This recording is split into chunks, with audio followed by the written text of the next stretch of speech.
hay veces que ya el optimismo o la necesidad con la que afrontaba yo la lectura de la muestra de convenios colectivos, pues si el marco legal es este, me voy a encontrar una muestra maravillosa. Y sin embargo, pues bueno, la realidad es otra como veremos. Según el ANC 2023, los convenios colectivos en el ámbito de sus competencias deberían, además, como decía, de realizar un tratamiento transversal en todos los contenidos del convenio, deberían establecer mecanismos para prevenir y erradicar la discriminación directa e indirecta en materia de acceso al empleo, modalidades de contratación, transición justa y sostenible, formación y promoción profesional, retribuciones, medidas de flexibilidad interna que posibiliten la conciliación corresponsable, con especial observación, como ya sabréis, de la adaptación y distribución de la jornada o disfrute de vacaciones, y otras acciones de menor calado, ¿no? que digo, aunque no dudo que tengan un innegable impacto cultural en el seno de las empresas, como la revisión y actualización del lenguaje, intentando que tengan un lenguaje inclusivo no sexista, ¿no? Al lor de esa ingente normativa legal sobre cuestiones, sobre derechos laborales para la conciliación, como decía, la transparencia retributiva, etcétera, el ANC hace hincapié en la necesidad de negociar y, en su caso, acordar cláusulas convencionales que promuevan la contratación de mujeres en sectores de actividad tradicionalmente masculinizadas, la formación de las trabajadoras para impulsar su promoción tanto profesional como económica a grupos profesionales en los que siguen infrarrepresentadas, incidiendo además en el impacto de género también, como os decía, en el tema de la transición digital y tecnológica, y esa infrarrepresentación femenina, establecer medidas para mitigar la clásica segregación ocupacional, ¿no? Y también no solamente el famoso techo de cristal y la vertical, ¿no? La segregación vertical del techo de cristal, o que yo denomino suelo pegajoso, sino, ¿no? esa digamos, estancamiento de las mujeres en determinados sectores productivos o en determinadas actividades económicas, ¿no? En esa segregación ocupacional y sectorial. Además, tenemos un instrumento muy importante que nos brinda el Estatuto de los Trabajadores desde el año 2007, que son las acciones positivas, ¿no? O sea, se puede incorporar a través de la negociación colectiva medidas de acción positiva para, como medidas temporales a través de los convenios, atender al previo diagnóstico de situación en el cual hayamos detectado alguna de estas situaciones, pues poder temporalmente favorecer. Al final, nuestro legislador opta por el sexo menos representado, aunque lo dirige a mitigar estos problemas de las mujeres trabajadoras, pero sí que al final se habla de sexo menos representado. Y sobre todo creo que es muy importante también la referencia que se hace en el ANC, que sería esperable de los convenios, que se fijen criterios retributivos transparentes sin sesgo de género, que se prescinda, si es el caso, de la subjetividad en la definición y condiciones de los pluses, de los complementos salariales, porque, como decía antes, el problema más importante en la práctica yo creo que ya no está quizás en la discriminación directa, sino en la discriminación indirecta, ¿no? Y eso relacionado con una cuestión que me parece muy importante, sobre cómo los convenios colectivos deberían determinar expresamente el tema de evaluación de los puestos de trabajo y qué son o cuáles son los trabajos de igual valor, ¿no? Porque ahí yo creo que también afrontaríamos muchas o podríamos encontrar bastantes soluciones. Dada la heterogeneidad en el tratamiento convencional del principio de igualdad y no discriminación por razón de sexo que he encontrado en la muestra analizada, solamente señalar o detenerme en aquellas cláusulas que creo que tienen mayor relevancia, porque realmente sí que afrontan las disposiciones legales y lo que apunta o lo que nos dice el quinto ANC, sin perjuicio, por supuesto, de también las que son todavía mayoritarias, la mención incidental de otros convenios que no alcanzan los mínimos deseados, más allá de las ya tradicionales declaraciones de intenciones o simple reproducción de la normativa legal. Y también tengo que señalar Otro problema que he encontrado, que es bastante frustrante desde el punto de vista de cuando estamos investigando y leyendo convenios colectivos, que es el plagio de cláusulas de unos textos convencionales a otra, ¿no?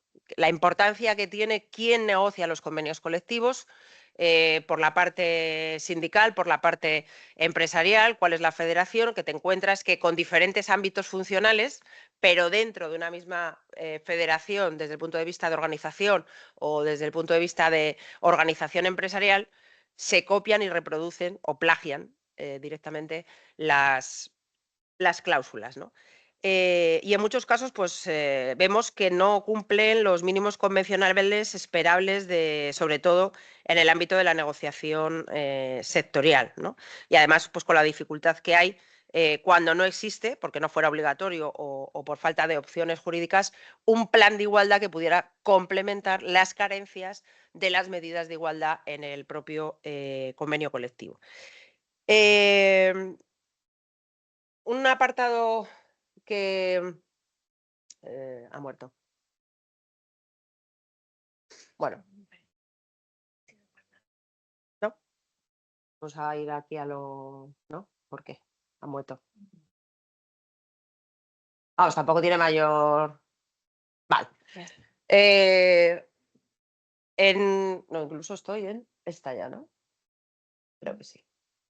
Sí, porque iba a hacer referencia, un poco también por hacer un guiño a las novelas del ilustre complutense Miguel de Cervantes, ¿no? Haciendo el guiño a mi universidad, la Universidad de Alcalá, que hay convenios colectivos que sí que creo que son ejemplares. Lo que pasa que, ¿no? Como diríamos, pues contaditos con los dedos de una mano.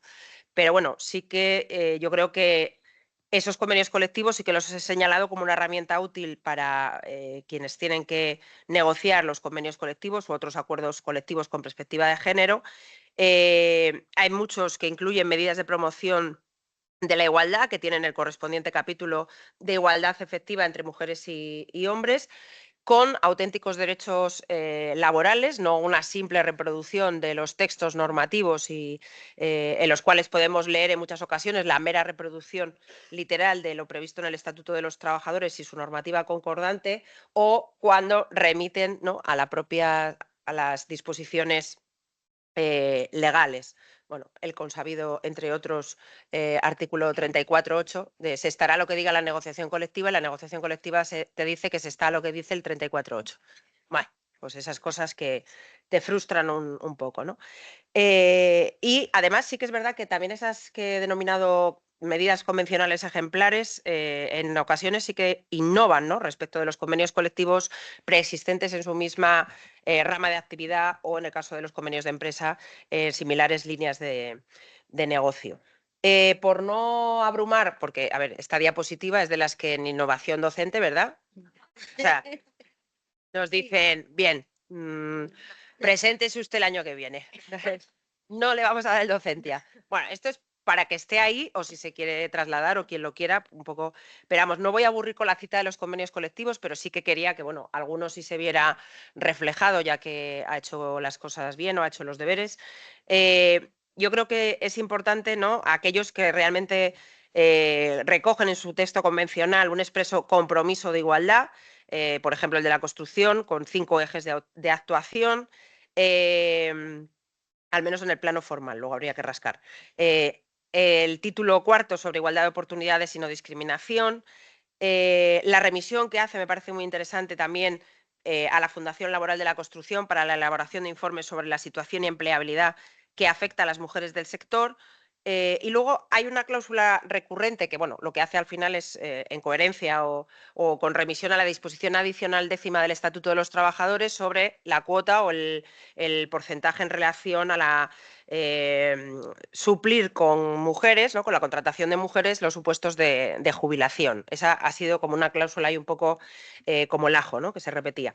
Me parece obviamente muy interesante la cláusula que se recoge en el convenio de despachos técnicos tributarios y asesores fiscales, en las cuales ahí sí que se dice que cuando la tasa de ocupación de las mujeres trabajadoras por cuenta ajena sea inferior al 20% de las personas ocupadas al sector, se tendrá que garantizar una contratación, dice, de al menos el 25% como mínimo, ¿vale? De mujeres, o sea, que expresamente pone cláusula obligacional con un dato de cumplimiento durante la vigencia del convenio. Otra cosa es, nos voy a contar, pues, y si se incumple esa cláusula, ¿qué ocurre, no? Pero bueno, está ahí. Sobre la obligatoriedad o no luego el hacer cumplir esa cláusula, pero bueno, sí que es interesante, me parece. Hay varios convenios colectivos que dedican bastante a todo lo que es el tema de delegado o delegada de igualdad, comisión paritaria sectorial para la igualdad de oportunidades entre mujeres y hombres. Por ejemplo, en el convenio estatal de corcho hay una referencia específica al tema del distintivo de igualdad en la empresa, ¿no? En las empresas del sector y cómo se tiene que articular esta cuestión. También en similar sentido, por ejemplo, el de Ferralla.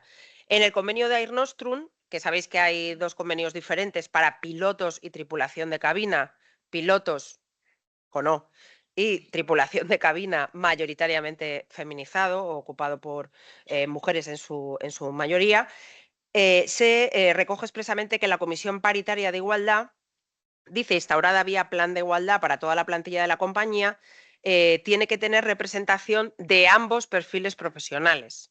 O sea, representación paritaria en el sentido de por categoría profesional a la vez que por sexo, ¿vale?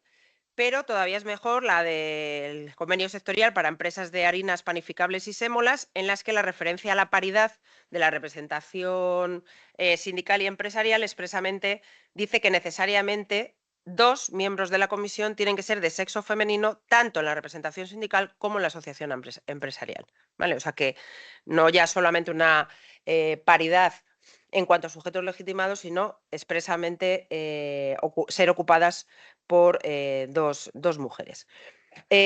También es interesante la Comisión Sectorial para la Igualdad de Oportunidades del Convenio de Servicios de Atención a las Personas Dependientes y Desarrollo de la Promoción de la Autonomía Personal, o el Observatorio de Desarrollo y Evolución del Sector en Grandes Almacenes y en el Convenio de Servicios Ajenos de Prevención, en el cual se hace una remisión expresa al estudio y análisis, por ejemplo, de la igualdad de oportunidades y la violencia de género. Otra cuestión que me ha parecido interesante son los guiños que se hacen a la programación de actividades formativas.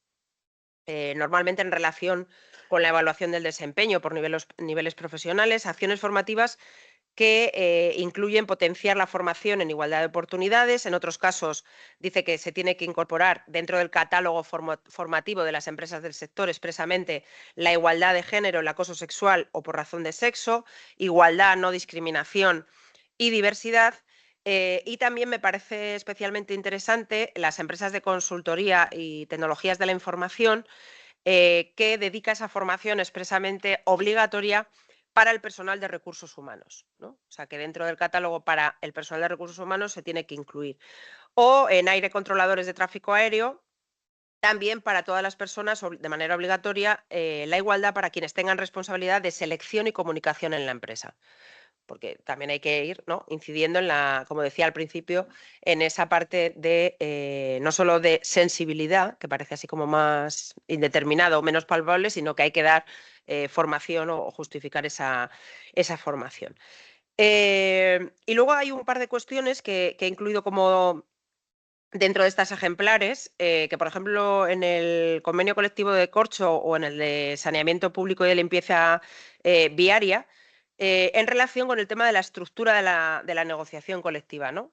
Que es el convenio colectivo sectorial, a efectos de los mínimos del contenido en la regulación sectorial, hace suyo todo lo que tenga que ver con régimen de licencias, permisos, suspensión del contrato, igualdad de trato y oportunidades, medidas de prevención y actuación frente al acoso y protección para las trabajadoras víctimas de violencia de género. Y bueno, cuestiones que expresamente se articulan, ¿no?, desde ese nivel sectorial. O incluso también aquellos que en el caso, o sea, se regula o introducen las que llamo o podrían ser reglas de concurrencia entre el convenio colectivo y los planes de igualdad, ¿no? También sabemos la dificultad que existe en muchos casos de cómo se articula, más allá del artículo 84 y la concurrencia de convenios colectivos, pero sí que también el juego de los acuerdos colectivos y dada la naturaleza que desde 2020 se les atribuye a los planes de igualdad, ¿no? ¿Cuál es realmente el juego de ese artículo 85.2b del Estatuto de los Trabajadores y las reglas de complementariedad, ¿no? O sea, yo ahí veo que ahí habría tema también para desarrollar.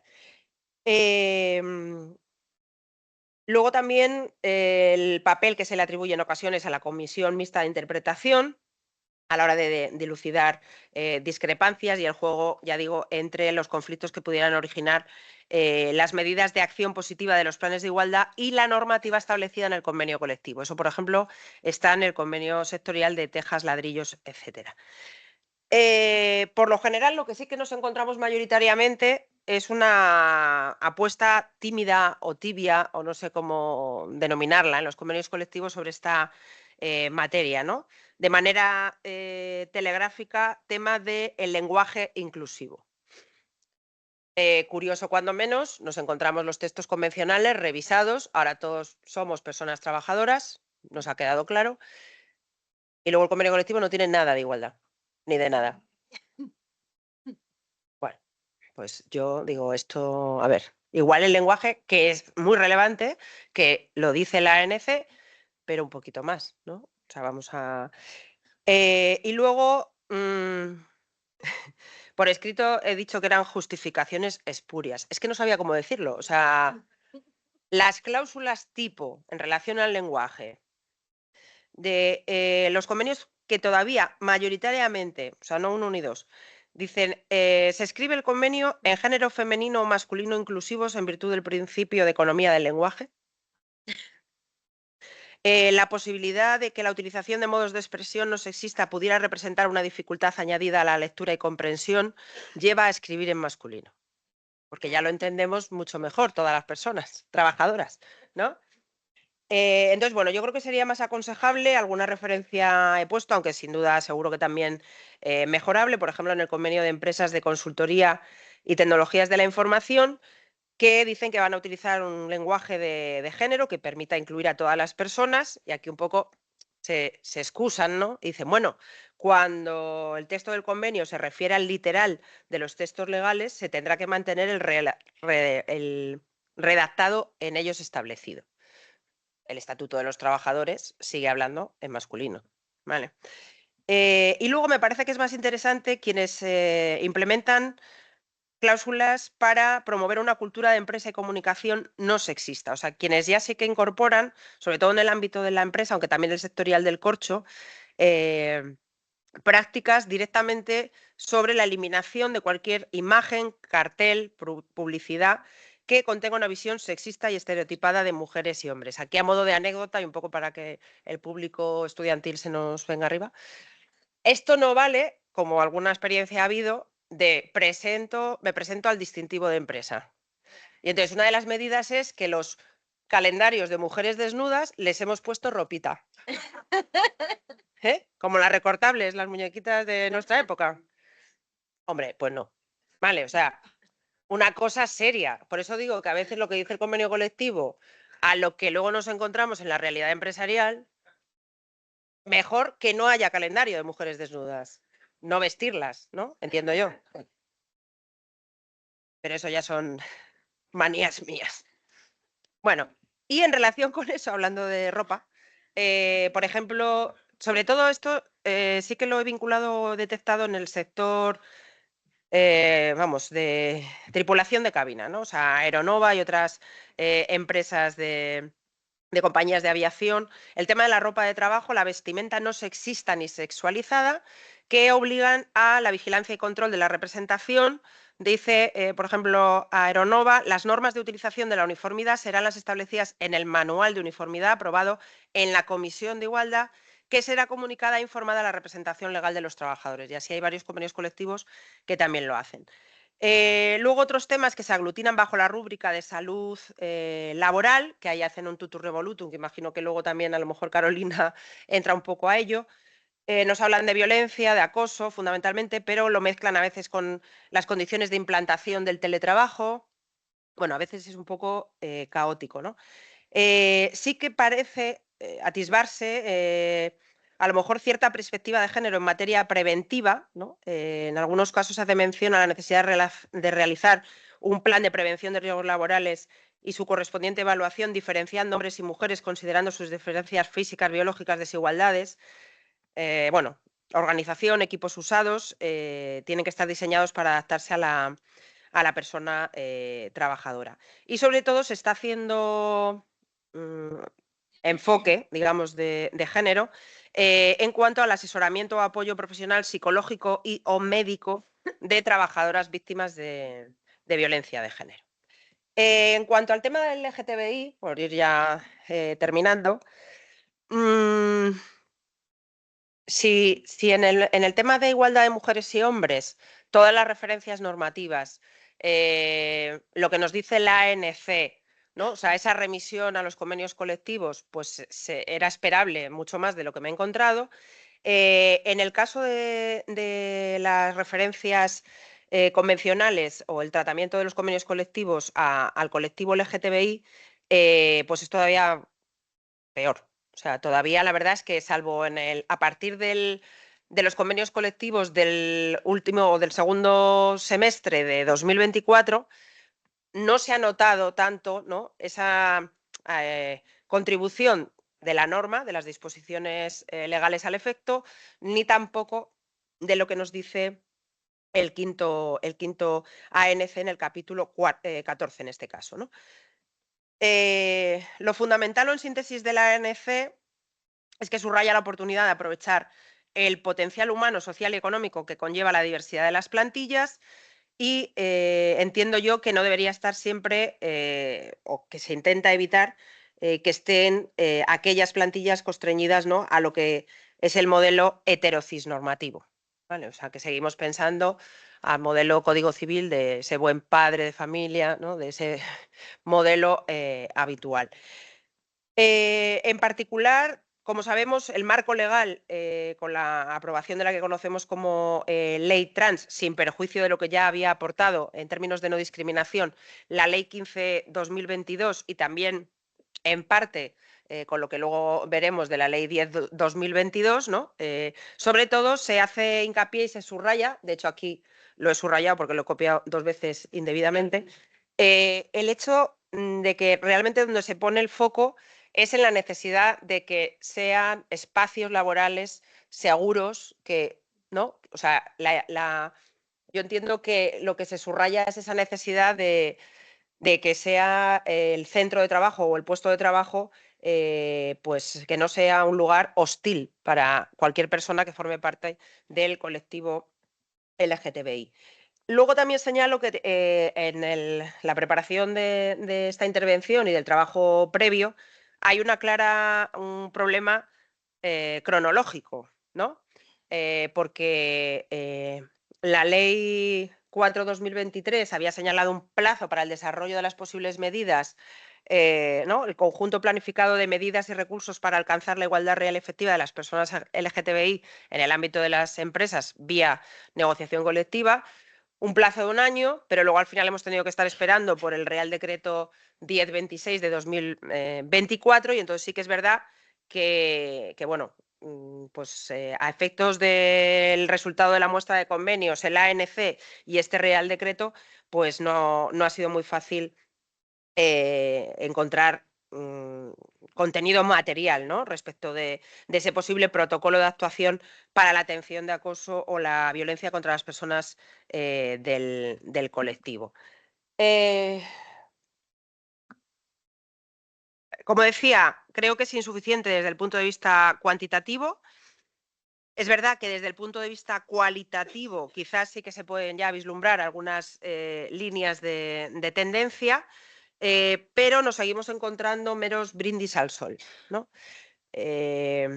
Cuando leemos los convenios colectivos que nos dicen que mm, se han agrupado dentro de la regulación convencional del tratamiento de no discriminación por razón de sexo, en el capítulo genérico de igualdad de oportunidades de mujeres y hombres, un párrafo en el que dice y los derechos laborales de personas trans y colectivo LGTBI. que digo yo que la T es trans. O sea, pero bueno, en muchos casos lo ponen expresamente, ¿no? Y lo señalan. Entonces ahí se forma un tutum revolutum que desde el punto de vista de la dinámica de negocial y de la técnica de los convenios colectivos, pues lo que han ido haciendo es un añadido, ¿no? O sea, se ha metido un poco de aquella manera. Hay un tratamiento incidental todavía menor, expreso en los convenios colectivos sobre la igualdad de trato para el colectivo LGTBI. Muchos de ellos nos encontramos cláusulas en las que se dice que se va a garantizar esa igualdad de trato y no discriminación del colectivo y, como ocurría antes y señalaba, no hay luego ninguna medida al respecto. Simplemente es esa mera declaración. En el convenio colectivo de Contact Center se dice que las empresas deberán velar por la igualdad de los derechos laborales, la igualdad y la protección de la dignidad del personal perteneciente al colectivo. En el de Corcho, pues se nos dice que en materia de igualdad de oportunidades se hace una referencia expresa a las cuestiones sobre orientación o identidad sexual, entre paréntesis, ¿no? Literalmente ponen LGTBI, pero junto a todo lo que tiene que ver con origen, ¿no? Origen racial, étnico, civil, religión. O sea, mezclamos ahí un poco todo lo que tiene que ver. De hecho, hay varios convenios colectivos que lo único que hacen es una referencia al artículo 14 de la Constitución Española, a la Ley Orgánica de Igualdad 3/2007 y al 17 del Estatuto de los Trabajadores, sobre no discriminación en las relaciones laborales, pero no entran a más cosas. Luego, algunos convenios colectivos, yo entiendo que con su mejor intención, como por ejemplo el del corcho, ha querido abordar algunas cuestiones, dice que dentro de los contenidos para la igualdad LGTBI se debería desarrollar cláusulas antidiscriminatorias que incluyan la orientación sexual y la identidad de género, que no es solo eso, hay más cuestiones que ahora conforman esa caracterización de las personas, definiciones de tipos de familia en las que estén incluidas las parejas que forman gays y lesbianas, digo, ¿y los otros? O sea, que no sé por qué hace esa selección. Asegurar que los beneficios sociales sean también para las parejas del mismo sexo, no podría ser de otra manera, ¿no? O sea, que a veces son cosas como, bueno, no sé, obviedades, ¿no? Vigilancia de la salud específica que garantizará con personal formado e informado en orientación sexual e identidad de género. Y, ojo, a cláusulas que yo entiendo que lo harán con su mejor intención, pero cuando dice, por ejemplo, desarrollo de protocolos de salud con orientación al tratamiento de VIH que contendrán campañas divulgativas para el colectivo LGTBI. Hombre, un poquito estigmatizar, ¿no? Creo que no debería a día de hoy. Bueno, pues es una cláusula innovadora, novedosa respecto a lo demás. O sea, quiero decir, o sea, no hay mucho más, ¿no? Pero yo diría, ojo a ese tipo de cláusulas que no dudo que se hagan con toda la buena intención, pero se ve que falta esa formación, esa sensibilización y ese entender más allá de ese modelo, como decía, heterocis normativo, ¿no? No, estoy en el final. Sí que me parece interesante el convenio de centros y servicios veterinarios que crea un permiso no retribuido, pero bueno, hay un permiso de un mes de duración máxima al año, que puede ser fraccionable en 2 periodos de 15 días, para los trámites necesarios para la reasignación de sexo. ¿Vale? Que entiendo yo que, no sé, en todo el proceso que es la reasignación de sexo, pues esto será para trámites administrativos, porque si es un mes fraccionable en 15 días. O sea, esto debe ser para el chispún final, porque vamos, si sabes lo que supone un proceso de transición y la reasignación de sexo, pues es... pero bueno, bienvenido sea, es el único que he encontrado. Y luego también otros permisos, que en la línea de lo que antes comentaba, como ocurre en el convenio de harinas panificables y sémolas, que dice se aplicará en los mismos términos el permiso y condiciones a las parejas de hecho cuando así estén reconocidas e inscritas en el correspondiente registro público. Se extiende la concesión de estos permisos del mismo modo a las parejas LGTBI. Digo, es que si no haces, o sea, si no lo haces, es contrario a la ley. Vamos, no sé. O sea, si se estaba haciendo y entonces al final lo normalizan una solución de un problema que no debería serlo hasta la fecha, ¿no? Entiendo yo. Pero bueno, Y luego también, pues eso, muchas que son de cultura de la diversidad, inclusión, lo que os decía antes del lenguaje inclusivo de mujeres y hombres, o sea, no sexista. En este caso se trasluce mucho todo el tema de la cultura de la diversidad, ¿no? La inclusión, los centros de trabajo, las plantillas somos plurales, etcétera, etcétera, que es el concepto desde el punto de vista de responsabilidad social corporativa de empresa LGTBI friendly, que yo, LGTBI friendly. Bueno, ahí lo dejamos también, porque es que yo hay cosas que no entiendo, o sea, ¿qué benefician realmente eso a las relaciones laborales, a las condiciones de trabajo, el que la empresa sea así? Pero bueno, luego la plantilla es 100% hetero y es normativa. Muchas de estas cuestiones se llevan todavía por régimen disciplinario, infracciones, sanciones, pero bueno, eso también supongo que Carolina luego lo apuntará. En el ámbito empresarial, sobre todo, mucho tema de código de buenas prácticas, diferentes códigos éticos, bueno, lo llevan por esa vía, ¿no? O sea, de códigos de conducta y luego cláusulas de cajón desastre, que no han sabido dónde meterlas. Y entonces tenemos cláusulas de seguridad, salud laboral, igualdad, diversidad sexual y medio ambiente. Y no voy a decir quién lo hace, ¿no? Digo, este tipo de cláusulas de cajón desastre no puede ser, o sea, no puedes, has negociado todo el convenio colectivo y en el último momento dices, uy, que había que tratar estos temas, pues todas a la misma cláusula, ¿no? Que tenemos prisa. O sea, yo, vamos, soy sospechosa de cualquier cosa menos de querer a la negociación colectiva, que la quiero, pero es verdad que luego el día a día de las mesas de negociación, pues la realidad supera la ficción, ¿no? Que a veces te encuentras cosas peculiares. Y bueno, esto quería terminar. Conclusión. Esto te pasa cuando te lees más de 300 convenios colectivos y no has sacado nada, ¿no? Lees el ANC, las disposiciones legales, ¿eh? Y te encuentras esto que os acabo de contar. Entonces, valoración y propuestas. Lo que compras, lo que te llega. Entonces, tenemos un marco formal, hay un plano, ¿vale? Normativo. El papel que he dicho desde el principio, tan importante del ANC como marco, ¿no? Del diálogo social. Y el resultado, pues, es que nos encontramos que yo creo además que la negociación colectiva, quizás, yo quiero creer que los convenios colectivos han dejado de dar contenido material o contenido en estas materias a favor quizás de los planes de igualdad. Quiero pensar en positivo, ¿no? El otro día en la Universidad de Alcalá teníamos una sesión de aula abierta, bueno, una actividad en la que iban compañeras nuestras, María Luisa Molero y Patricia Nieto, en la que hablaban, ¿no?, sobre planes de igualdad, vaso medio lleno, medio vacío, o sea, ¿cómo está la cosa? Pues yo creo que dentro de esa obligación de los planes de igualdad, en empresas de al menos 50 o quienes voluntariamente hagan los planes, se han llevado el peso de la negociación de estas materias ahí.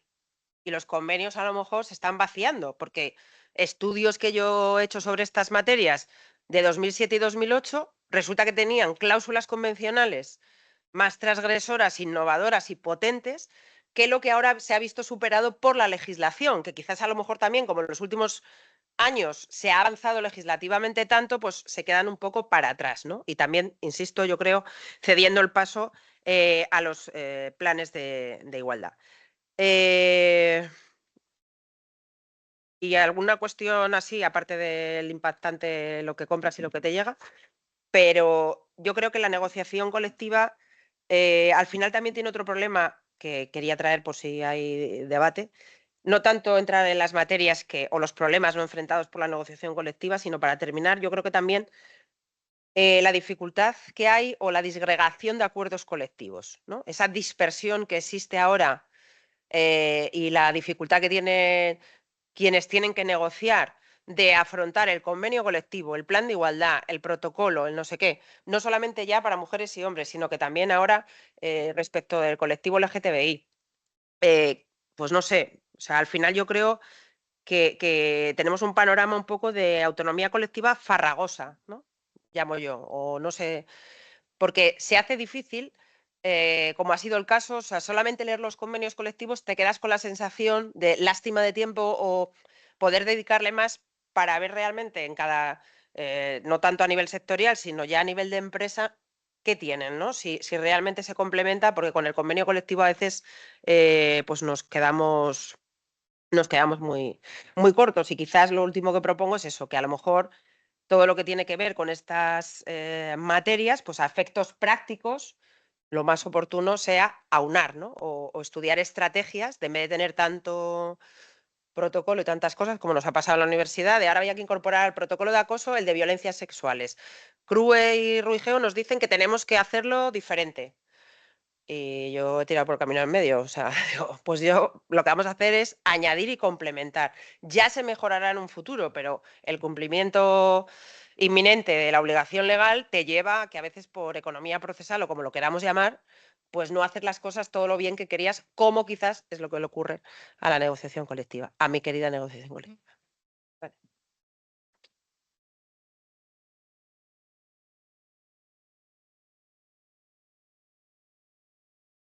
Bueno, muchas gracias, Remedio.